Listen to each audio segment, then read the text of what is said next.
एक बार का जिक्र है, एक छोटे से गांव में रमजू धोबी रहता था। रमजू का असल नाम तो अब्दुर्रहमान था, मगर गांव वाले इसे मोहब्बत से रमजू धोबी कहते थे। रमजू का काम कपड़े धोना था और उसका सबसे बड़ा सहारा था उसका वफादार गधा, जिसे वो प्यार से बादशाह सलामत कहता था। ये बादशाह सलामत गधा आम गधों जैसा नहीं था। इसकी चाल में गुरूर, चेहरे पर वकार और दम में खास लचक थी। गांव के बच्चे इसे देखकर कहते, ओ देखो, धोबी का गधा आ रहा है, चाल ऐसी जैसे कोई वजीर आजम हो। रमजू का गधा रोज सुबह रमजू के साथ नहर जाता, कपड़े लादता, धोता सिखाता और शाम को वापस घर लौटता। सच पूछिए तो गांव में कोई इसकी इज्जत से इनकार नहीं कर सकता था। पर गधा अंदर ही अंदर कुछ और सोचता रहता था। यार, आखिर मैं गधा क्यों हूं? गधे ने एक दिन खुद से सवाल किया। इतना काम करता हूं, इतनी इज्जत है, फिर भी लोग गधा कहते हैं। कोई दिन ऐसा आएगा जब मैं कुछ अलग करूंगा। एक रात गधा लेटा हुआ था। रमजू खर्राटे मार रहा था और गधा आसमान की तरफ देख रहा था। इसने एक सितारे से ख्वाहिश की, ए सितारे, मुझे आम गधों से खास बना दो। अचानक सितारा चमका और गधे की आंख लग गई। ख्वाब में वो खुद को बादशाह के तख्त पर बैठा हुआ देखता है। खादिम खिदमत कर रहे हैं, हाथी सलाम कर रहे हैं और लोग नारे लगा रहे हैं, जिंदाबाद धोबी का गधा बादशाह। सुबह खिली तो गधा खुशी से झूमने लगा। रमजू ने पूछा, क्या बात है बादशाह सलामत, आज कुछ ज्यादा खुश लग रहे हो?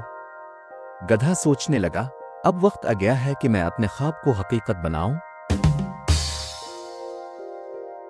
अगले दिन गधा मौका देखकर रमजू की आंख बचा के भाग निकला।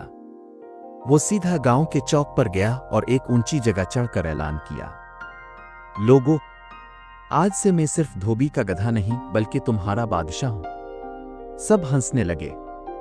ओए सुनो सुनो, गधा बादशाह बन गया।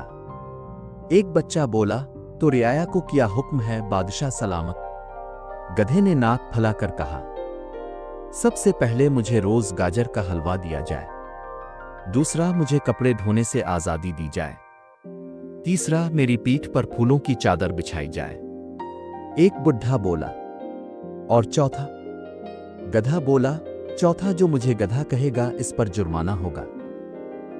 अब गांव वालों ने सोचा कि यह मजादार तमाशा है, क्यों ना इस गधे को बादशाह बना ही दें, कुछ दिनों की हंसी ही सही। यूं गांव में गधे की बादशाहत कायम हो गई। गधा अब बादशाह बन चुका था। इसके लिए मखसूस तख्त बनाया गया, पुराना पलंग जिस पर 4 गांव तकिए रखे गए। हर सुबह वो गाजर खाता, फिर रियाया के मसाइल सुनता। बादशाह सलामत, मेरी मुर्गी अंडा नहीं दे रही, इसे गाजरें खिलाओ, गधा हुक्म देता। बादशाह सलामत, मेरा बेटा पढ़ता नहीं, इसे रोजाना गधे के साथ बांधो, सीधा हो जाएगा। बादशाह सलामत, बीवी बात नहीं मानती, तो इसे भी बादशाह सलामत कहो। गांव वालों को बड़ा मजा आ रहा था। गधे का गुरूर 7वें आसमान पर था। दूसरी तरफ रमजू धोबी बड़ा परेशान था। इसका गधा चला गया था और उसका काम ठप हो चुका था। इसे कपड़े खुद उठाने पड़ते, कमर दर्द शुरू हो चुकी थी।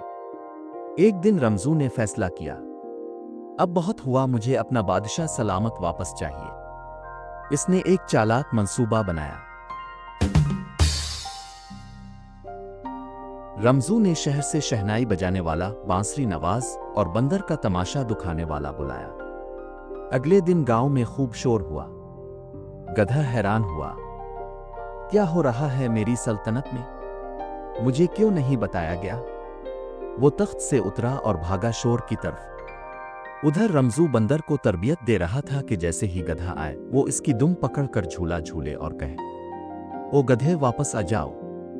गधा आया और बंदर फौरन इसकी दुम पकड़कर झूलने लगा।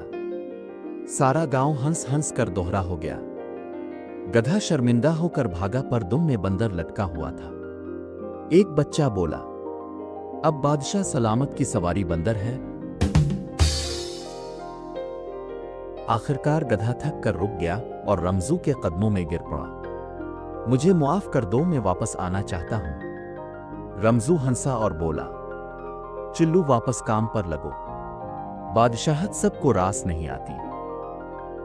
इस दिन से गधा फिर से कपड़े धोने लगा, पर अब इसमें गुरूर नहीं था, सिर्फ तजर्बा था। और जब भी कोई बच्चा इसे ई बादशाह सलामत कहता, वो सिर्फ मुस्करा देता।